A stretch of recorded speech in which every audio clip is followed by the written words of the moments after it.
Hey, it's Brockwellman with Rock Hill Aquatics, and today we're going to be adding a new fish to the 125-gallon African South American mix tank. Now, this is one of my favorite tanks, and I've had a lot of you guys asking for an update on this because I have not shown it again since the first time I set it up. Now, the thing about the fish in this box is that we don't know what it is.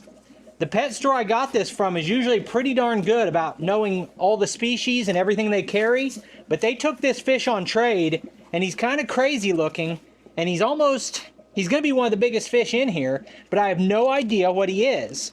He had two different names on the box, and there was a question mark after each name where he usually writes the label.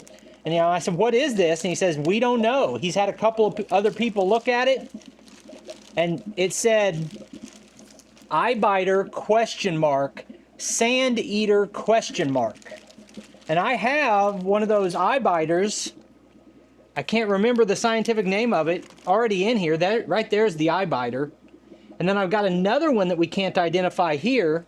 And then a lot of them that you're familiar with, the sulfur heads and the OB peacocks. There's a dolphin nose and a frontosa. A lot of really cool cichlids in here, along with some South American cichlids like the Salvini and the parrot and a firemouth and this Monte Cristo. So I'm gonna get this guy floating for a minute, and then I'm gonna see if you guys can help me identify him, and we'll get him released into the tank.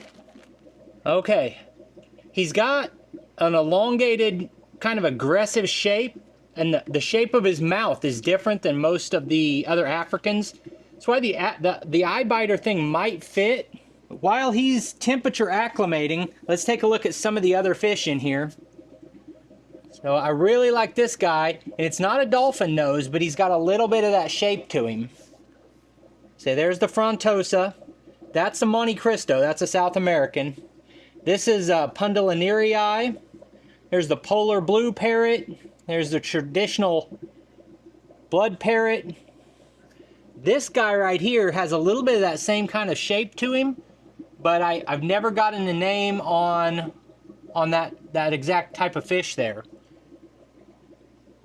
Really, to me, this is a great mix of color patterns and personalities, but I never see any real aggression problems in here. We've got this sulfur head. He's one of my favorite, along with that Pundulinerii. But a lot of people don't like mixing the South American cichlids with the Africans, but I just haven't had any problems with it. When I put these fish together, the smallest one in here was the frontosa, but he's grown quite a bit. So let me know in the comments, what's your favorite fish in this tank? And then here's the biggest fish in there, is that big parrot. There's more hiding underneath. Then we've got a Siamese algae eater down here.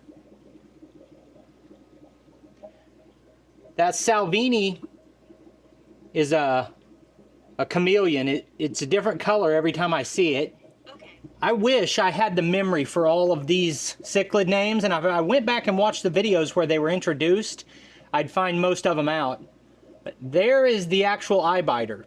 And like, that looks like a plain fish compared to all these others that have the bright coloration. But when you see those eye biters fully grown, they're a cool looking fish. And a lot of these, if you're into African cichlids, you know that some of these have a really kind of plain look to them when they're small, but they don't stay that way. All the coloration on these fish will change as they get bigger. Now, the weirdest thing is that the biggest fish in here disappeared a while back, and I can't imagine that it died. And nope, I think he's back there. Yeah, my Jack Dempsey, I never see it, and I thought I'd lost that Jack Dempsey, and you probably can't even see it, but in between those two rocks, you can see there's a fish back there. That's like an 8-inch long Jack Dempsey. And by far the biggest fish in here, and he never comes out. He's occupied a cave back there and does not share his space.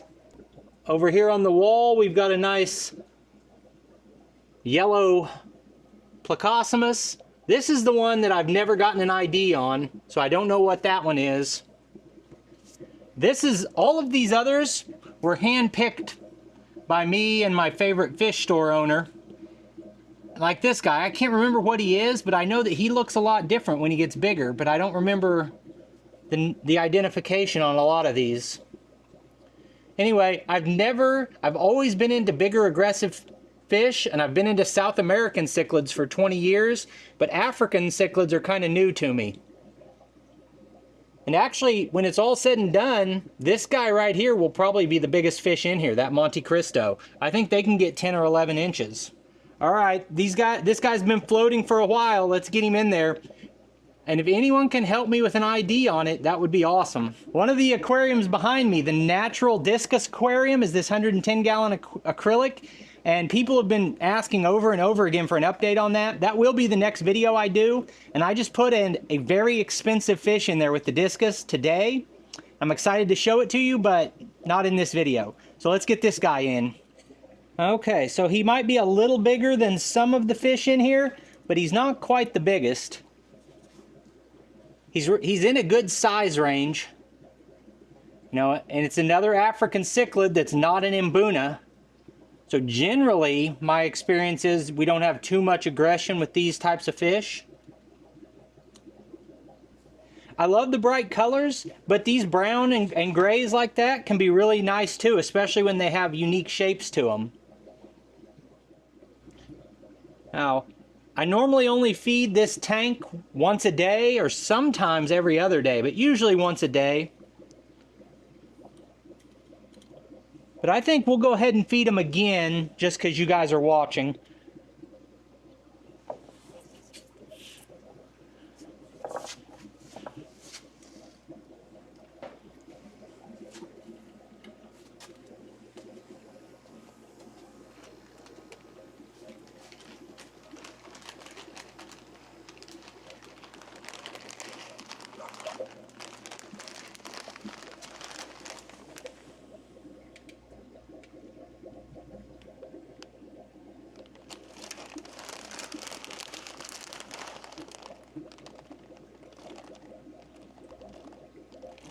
Yeah, normally this food doesn't hit the bottom, so I've overfed them a little bit today.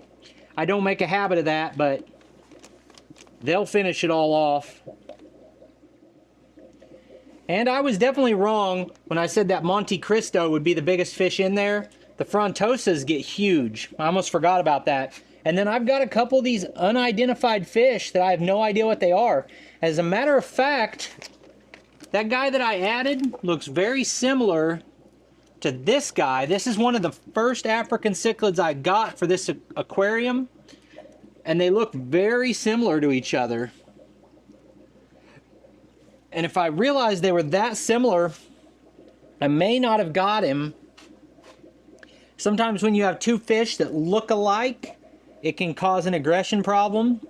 Now it could also end up that those two become a mated pair. What do you guys think of this aquascape in here? It's nothing fancy, but I like having some texture and some hiding spots. We've got the natural stone with the slate. This is about one of the only aquariums I have that doesn't have live plants. I love a heavily planted tank. And I do have these floating plants, and I've got the hornwort, but I've just been told so many times that I'm not going to be able to do a regular planted tank with these guys, so I didn't even try it. Alright, so let me know what you think of the mix of fish I've got in that African tank. It's one of my favorites, but honestly I could say they're all one of my favorites. I love all my aquariums. I appreciate you taking time to watch this video. I'll put links on the screen to a couple more of our videos, and I'll see you next time.